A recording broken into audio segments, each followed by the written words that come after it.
Well, this past week, my family, I know like many of yours, had a few days away for spring break, and we did something that I've wanted to do for a long, long time. We went down to the Everglades, and we saw some alligators.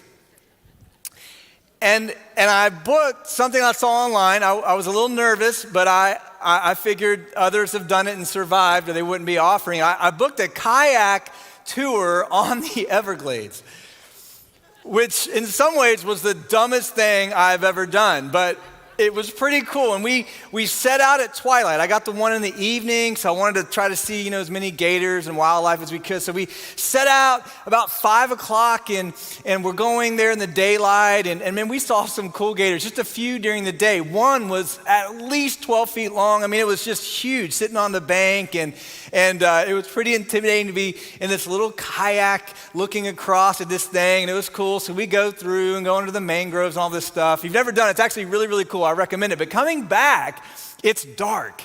And they give you these little spotlights to put on your forehead, like that's going to help. And you're going through the water, and got 5 in my family, and we're all in our own little kayaks, and we've got this guide with us who doesn't have a gun or a fishing pole or anything, and he's got a little more expertise than what I've got. But we're going, and at night, they're like, these alligators are everywhere. You see all these bright lights looking back at you. And there's one in particular. This dude is right in the middle of this little canal that we're going through, and he is not moving. He's kind of like, bring it on. And so we're kind of going, and we saw a bunch on the bank, which was cool to see their eyes glowing, it's scary, but kind of cool. Well, this one in the middle, he ain't moving. And so we kind of stop, and I'm like, this is crazy. What's going to happen? And the guide, this is a true story. This is exactly what he said. The guide says, all right, I'm going to have you just kind of pass on the right there, and then I'll stay right here, watch it for you. Now, you guys, had I passed on the right, I would have been like literally 4 feet from this thing. And so I said to him, how about you pass on the right? And if you live, then I'll follow you around, right? I know I signed a waiver to do this thing, but I don't plan on anybody actually having to use it. And so, I didn't mean to be rude. I didn't mean to be, mean-spirited, but I wasn't about to pass that thing on the right. I'm thinking, no, dude, I'm paying you to die, not me, right? This is your job. And so literally, I'm like, no, how about you go and I'll stay here? And so he started paddling. Eventually the gator went under and scared him away. And obviously I'm here today. So we lived to tell about it. But I don't know if you've ever been in a situation where you found yourself skeptical. You found yourself a little fearful, a little concerned. I don't know if you ever found yourself in a situation where maybe for some good reason you were kind of pushing back against something that someone had suggested to you or had communicated to you. There's certainly been those times in my life, and this week I had one of those times for sure. And it's interesting, we live in a day and a time actually where there seems to be more skepticism and more pushback specifically about the claims of Christianity than at least at any time in my life. It's interesting, we live in a time that has quite a bit of skepticism. We live in a time that actually is deeply divided, our society's deeply divided. We live in a time when there's a lot of pushback. We live in a time there's a lot of arguing. We live in a time there's a lot of animosity, and it's interesting because for many of us, we kind of feel like, man, I don't know, this is as bad as we've seen it. At least it's as bad as we've seen it in a long, long time.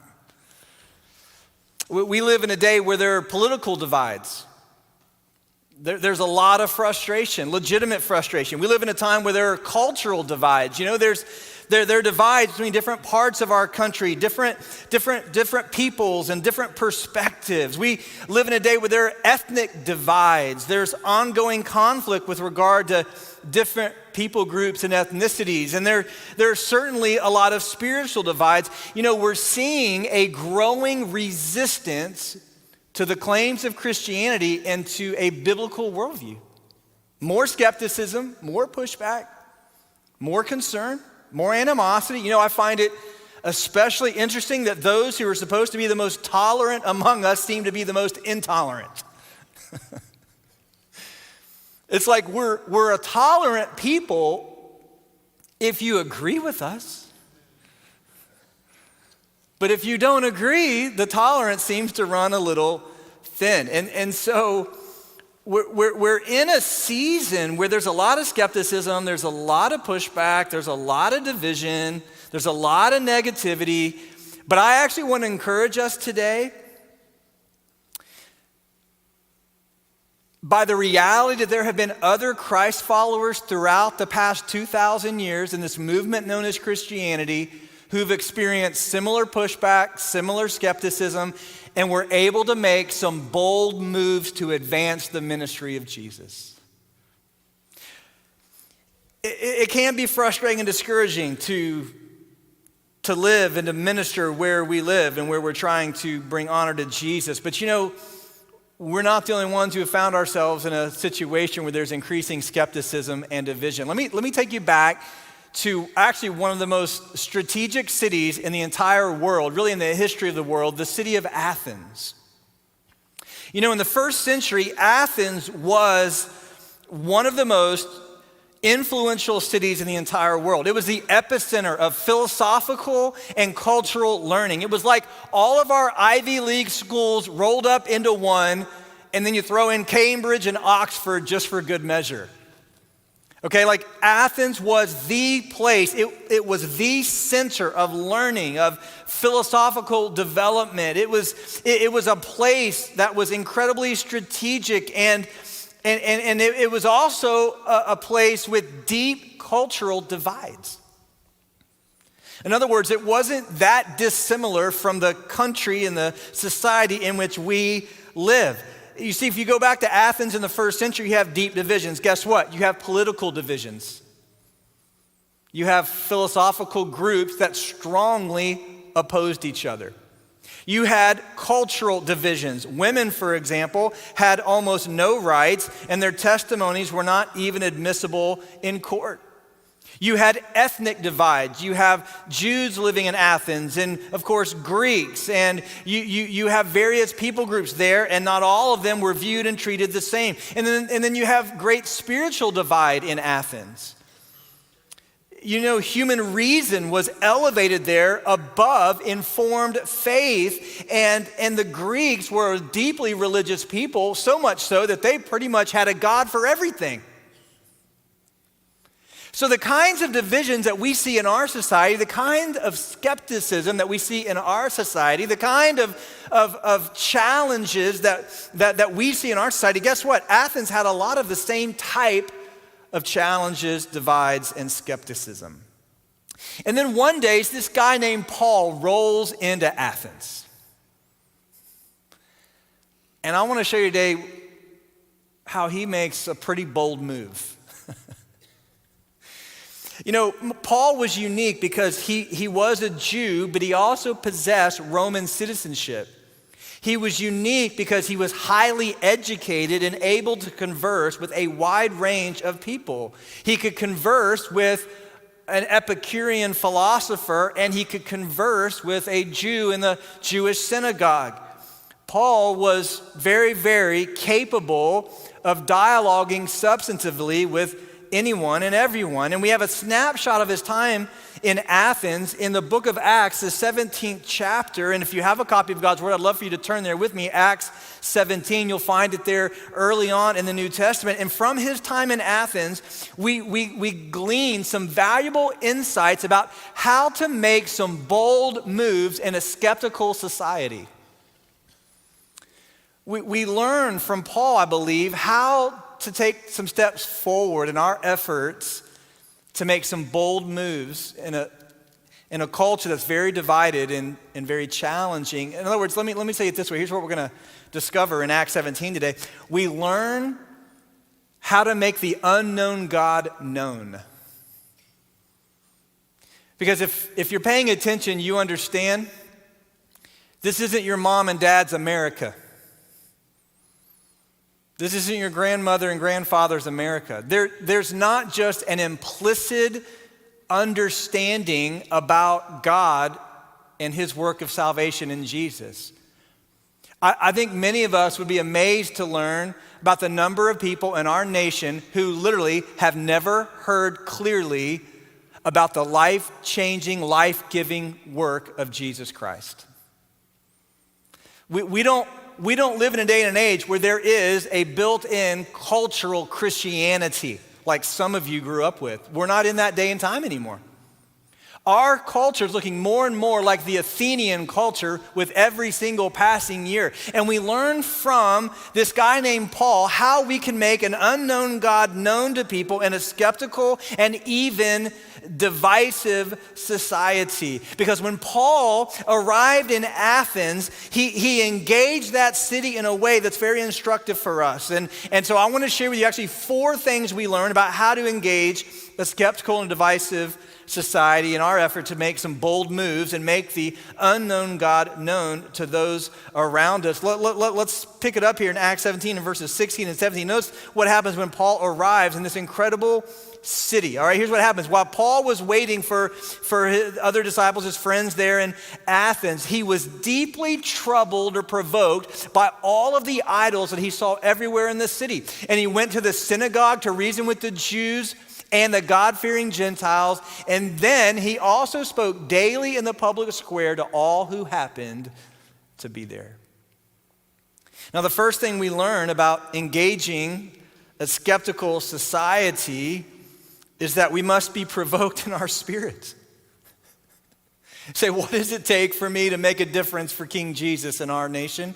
What does it take for me to make a difference for King Jesus where I work, where I live, where I go to school? What does it take? Hey, listen to me very, very carefully. The first thing it takes is a provocation of your spirit. A deep unsettling about the depth of spiritual darkness around you.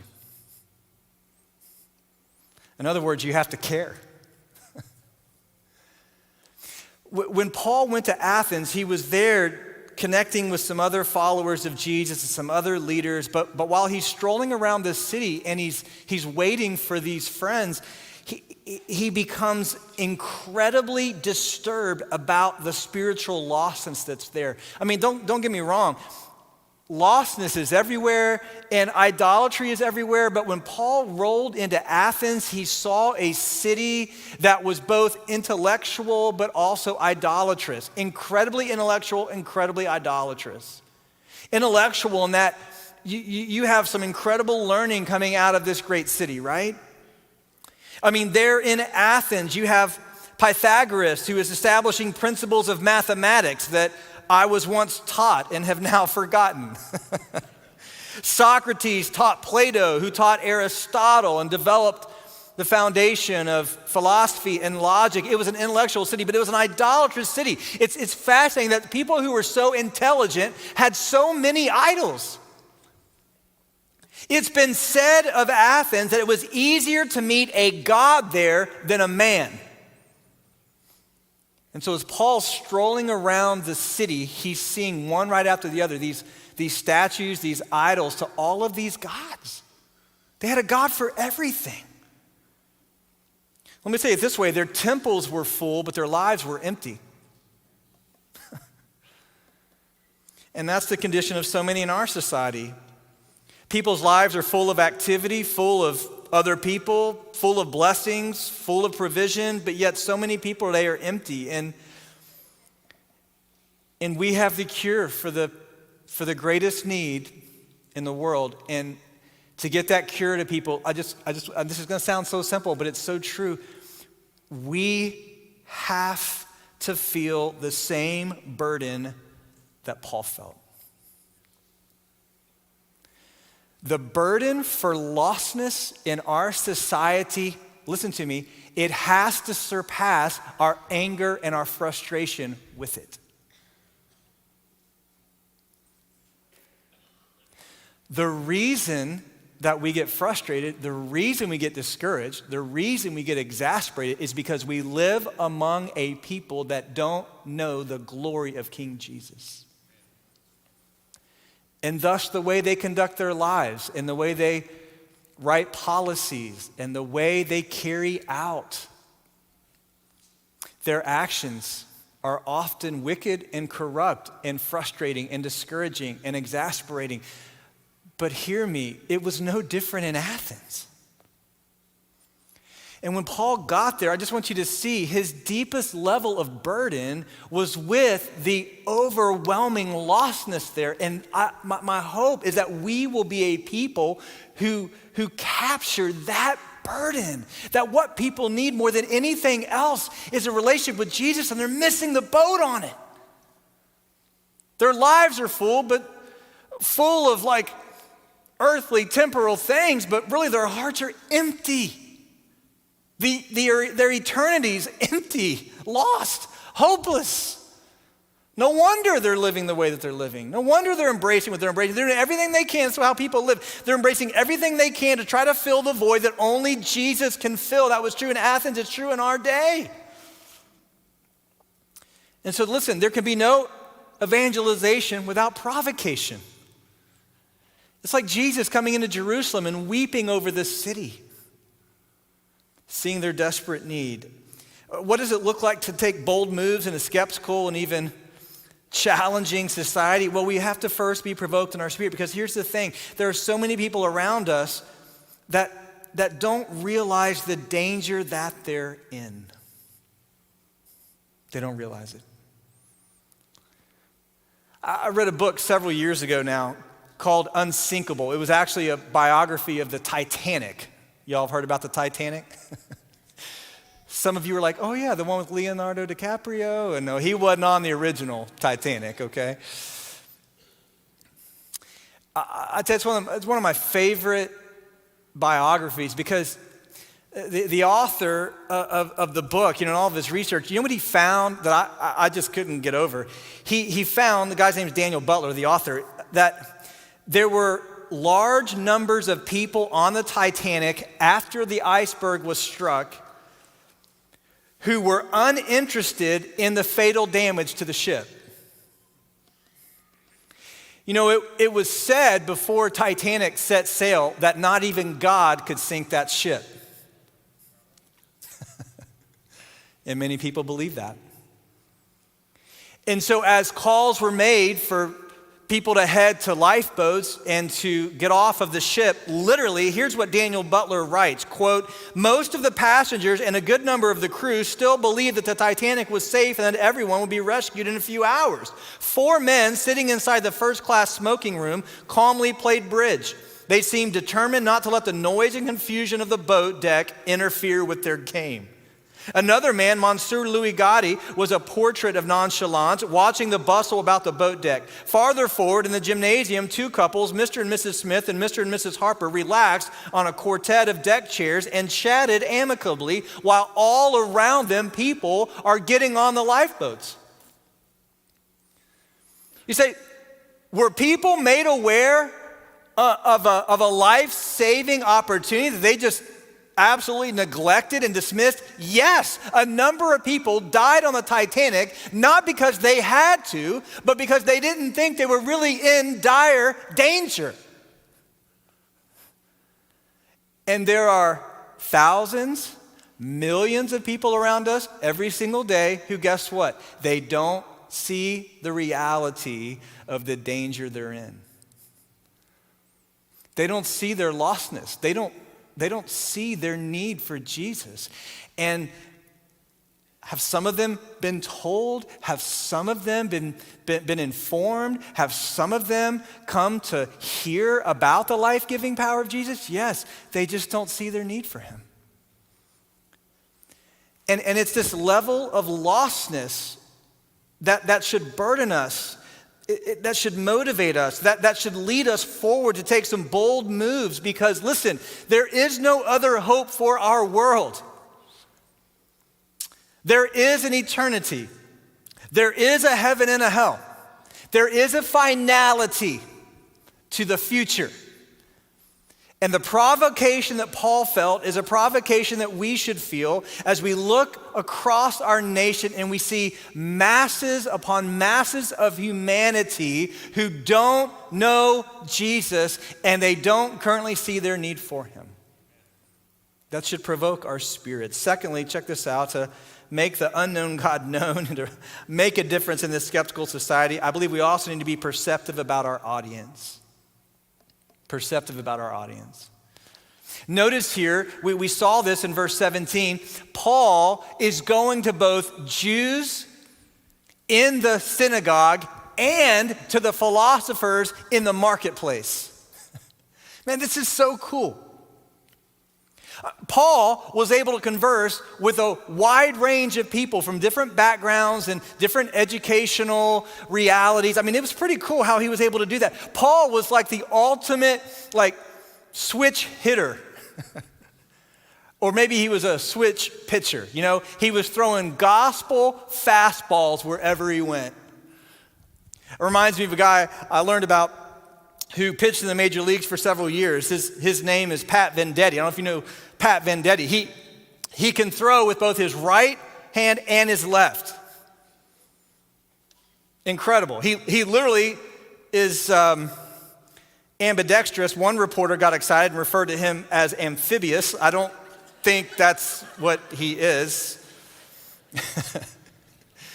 The major leagues had to institute a rule because of Pat Van Dyke. It's known as the Pat Van Dyke Rule, that a pitcher will declare which arm he will throw with before an at-bat and use the same arm to pitch with the entire at-bat. He can pitch with his left hand or his right hand. I don't mean to brag or anything, but I'm a switch hitter. I can strike out right-handed or left-handed. Take your pick. I want you to see the incredible flexibility of the Apostle Paul. Literally, he's like a Pat Van Dyke of gospel engagement. He can throw a gospel fastball right-handed. You want to switch it up on him? He'll put a different glove on. He'll throw left-handed. He would go into a Jewish synagogue. What would he do? You know what he would do in a Jewish synagogue? He'd start with the Old Testament. Why? It was a place of agreement. He would go into a Jewish synagogue and he would take a place of agreement. What is he? He's perceptive about his audience. And he would, here's the key, he would meet people where they were. We have common agreement about the Old Testament. Let's start there. And you know what he would do? He would show people from the Old Testament how Jesus is the Messiah. And then he walks out into the marketplace there in Athens. Now, marketplace is not like a shopping place primarily. It was the place of dialogue, discussion, and debate. Listen, there were no 24-hour news cable networks. There were no newspapers. There was no social media. When you wanted information and the sharing of ideas, you went to the marketplace. Where did Paul go? The marketplace. What did he do there? He met people where they were. And when he met Gentile philosophers, he didn't start with the Old Testament. They didn't know the Old Testament. What did he start with? He started with creation. He started with this unknown God. Let me give you a snapshot of what Paul said here later on in Acts 17. Check this out. He goes before these men, these philosophers. He says, men of Athens, I notice that you are very religious in every way. You know what? I'm a religious man myself. Because I was walking along and I saw your many shrines, and one of your altars had this inscription on it, to an unknown God. And he says, this God whom you worship without knowledge is the one I am telling you about. Hey, look at this. You've got an altar to a God who's the unknown God, just to make sure you're covered. Actually, you know what? This is a God I can make known to you. This God whom you worship without knowing is the one I'm telling you about. Now check this out. He is the God who made the world and everything in it. And since he is the Lord of heaven and earth, he doesn't live in your temples. And human hands can't serve his needs, for he has no needs. He himself gives life and breath to everything, and he alone satisfies every need. And from one man, he created all the nations throughout the whole earth. He decided beforehand when they should rise and fall, and he determines their boundaries. And his purpose was for the nations to seek after God and perhaps feel their way toward him and find him, though he is not far from any one of us. For in him and in him alone, we live and move and exist. And as some of your own poets have said, we are his offspring. You notice here, Paul even quoted a pagan philosopher You know why? Because all truth is God's truth. He says, for in him we live and move and exist. And so he says, because this is true, we shouldn't think of God as an idol designed by craftsmen of gold or silver or stone. He's not like all these other false gods here. He's the one true and living God. God overlooked, check this out, people's ignorance about these things in earlier times, but now he commands everyone everywhere to repent of their sins and turn to him. For he has set a day in the future for judging the world with justice by the man whom he has appointed, and he proved to everyone who this is by raising him from the dead. And notice Paul found a place of agreement as an on-ramp. Man, this is so important. Notice Paul didn't just like walk up to people and say, turn or burn, baby. Turn or burn. Like Paul wasn't like doing like door-to-door visitation. Whew, man, it's hot today, isn't it? Not as hot as it's gonna be in hell. No, he'd go into a Jewish synagogue. What did he do? Found a place of agreement. He met people where they were. He said, you believe in the Old Testament? So do I. Let me show you from the Old Testament how this guy named Jesus of Nazareth is the Messiah.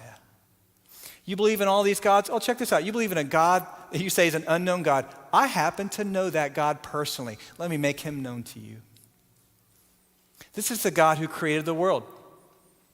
This is the God who created everything in it. This is a God who created from one man all the nations on the earth. And you know why he did that? He did it and he's diversified these nations so that they would ultimately seek him and find their salvation in him. So what does it look like to reach people who are skeptical? What does it look like to reach people who don't see their need for Jesus? Listen to me very carefully. You have to meet them where they are.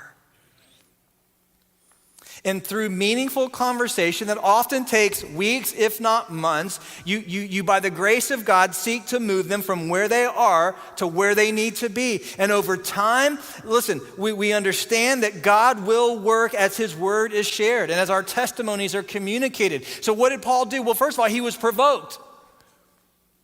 Second of all, he was perceptive. He met people where they were. And then third, check this out, he was plain about the resurrection. What does it look like for us to engage and to have a meaningful impact? Well, we have to be plain about the resurrection of Jesus. No matter the unique circumstances surrounding our conversations with various people, all roads ultimately must lead to the resurrection of Jesus. And there's a summary here in verse 18 about Paul's conversation with these philosophers. Check it out. He was debating with the Epicurean and the Stoic philosophers, and when he told them about Jesus and his resurrection, they said, what is this babbler trying to say with these strange ideas he's picked up? That word babbler there was also used of like seed picking. Their accusation is like Paul's like a bird going around picking up seed that's fallen on the ground. He's picking up other people's ideas. But how is his teaching summarized? He's telling them about Jesus and the resurrection. Listen, some of you might be new to church, you might be new to Christianity today. Let me just make this super simple. Christianity is completely and totally dependent on the historical fact of the bodily resurrection of Jesus. That is our hope. That is what we're all about. If Jesus were not raised from the dead, if he did not in history appear to hundreds and hundreds and hundreds of people, if he did not verify through his power and his presence his bodily resurrection, then Christianity falls apart and makes absolutely no sense. If you had to boil Christianity down to just one word, that one word would be resurrection. We are a people about the resurrection of Jesus. And Paul's entire line of reasoning here, his entire approach, is summarized by the phrase Jesus and the resurrection. Listen, we are dealing here with life and death. Eternity is at stake. That's what should provoke us about the lostness around us. Eternity is at stake. And so our ultimate goal with all of our bold moves, listen to me very, very carefully here, is to make the unknown God known to bring people to a saving knowledge of Jesus by which they are resurrected from death to life, not to bring people to our point of view on every current issue. That's not our priority. Our priority is to help people get made right with God, and then everything else will take care of itself. And the gospel does not come to people because of explanation. Primarily, it comes through revelation. The Spirit has to move. The Word of God has to have its full effect. And as we share, and as we talk, and as we meet people where they are, as we invite, we're praying that the revelation of God's Word, that the revelation of this resurrected Messiah would take root in the hearts and the lives of those with whom we are inviting and sharing. Can I give you my concern for modern American Christianity?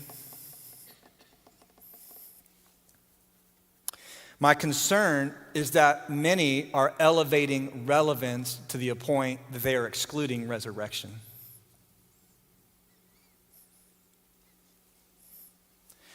There are a lot of religious organizations and even churches that are passing on good ideas on managing stress and finances and kids and career. And I'm all for bringing a biblical perspective to these areas, but ultimately, if we're only bringing relevance without resurrection, we are wasting people's time.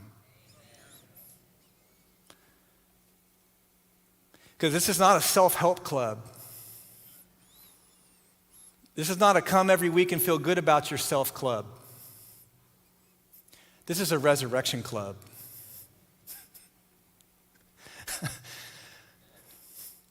This is see that all of the things you're pouring into your heart and life will never satisfy you. The only hope for satisfaction, the only hope for fulfillment is salvation. And the only way you can have salvation is through the resurrected Christ, and his name is Jesus. We are ultimately about resurrection. And I love that was Paul's focus here. Listen, he's finding on-ramps in the Jewish synagogue and in the Athenian marketplace. He's provoked in his spirit to have these conversations. As he's having them, notice he's driving every single person to the resurrection of Jesus. And that's why we are here. That's our goal. That's our aim, that we're provoked in our spirit. We're perceptive about our audience, but then we're playing about the resurrection. This is life and it's death. And then finally, check it out. As we're sharing, as we're inviting, as we're working, as we're taking these bold moves together, we must be then prepared for different results. You say, okay, what happened? Maybe the greatest missionary the world's ever known, one of the greatest thinkers the world's ever known, one of the greatest Christian leaders the world's ever known. He shows up there to these synagogues. He shows up to the marketplace. What happens? I mean, how many people get saved? Thousands? Nope. The results were mixed. Check out how this chapter closes here. Now, when they heard Paul speak about the resurrection of the dead, that's what his message was ultimately about, right? Some laughed in contempt. They laughed at him. Others said, well, we want to hear more about this. And that ended Paul's discussion with them. But some joined him and became believers. And among them, notice the specificity here, was Dionysius, a member of the council, and a woman named Damaris, and others with them. Notice that some reject and some reconsider. Hey, can I give you some good news? If that was true of the greatest missionary the world has ever known, that's going to be true of you and me as well. Don't take it personally. Some may laugh at you with contempt. Hey, trust me, I've been laughed at a lot in my life. It's all right. Some will reconsider. In fact, that's the majority of responses I'm telling people about Jesus. You know, it often takes more than one conversation. It's many conversations. Some will reject and some will reconsider because, you know, they're just not familiar with the power of the resurrection. They don't know. And some people don't even want to know. You ever had something in your life that you just don't want to know about? For me, that's been true. It's called salami or bologna. Oh man, my sweet grandmother used to make me the best bologna sandwiches as a kid. Little lettuce and tomato, some salt and pepper, some Miracle Whip. Oh buddy, oh my goodness. What time is it? Is it lunchtime? Some deli bologna. I mean, I'll tell you, that'll get you right with the Lord in a hurry. I'm telling you, oh man, I don't eat a lot of it anymore. I try to eat healthy, but there's always that one person when you're eating a bologna sandwich who comes around. You know what's in that, don't you? Are you that person? If you're that person, stand up today that we can acknowledge you, okay? No, I don't want to know what's in it. Listen, every now and then, you know what I mean? You go to a game, you're getting that hot dog, and I know we've got healthy hot dogs now. They're all beef hot dogs, right? You know what's in that? No, I don't care. It's amazing, right? There are things sometimes you don't even want to know, right? You don't want to know. And believe it or not, there are people in the world today, they don't want to know about Jesus. They don't want to know. They just don't want to know. And I encourage you with that because that was true for the Apostle Paul. So please don't be discouraged in sharing your story when someone laughs at you with contempt. Some people just don't want to know. But some people, though, will talk to you further. They'll accept an invitation to come to church with you. They'll accept an invitation to come to an event with you. And then, here's the beauty of it, over time, some respond. And there's no greater blessing in all the world than seeing someone respond to the life-changing power of Jesus. Because as Paul said, there is a judgment. There is a judgment. There is a heaven and a hell. There is a finality to eternity. And the only hope that we have of life instead of death is the resurrection of Jesus. And when someone embraces that, there's nothing better. And that's what our nation needs more than anything else. Would you agree with that? That's what our people in our nation need more than anything else. The life-changing power of Jesus. Because it's the gospel that ultimately brings healing. What does the gospel bring? Political healing. You know what? We have a king. We have a king. And no matter what we face today, no matter what leaders we have, and no matter what they try to do to stop the advance of God's kingdom, guess what? We have a king who is sovereign. And his kingdom will never end. You know, the gospel brings not just political healing, it brings cultural healing. Every single person is equal before Jesus. Did you notice here? This is awesome.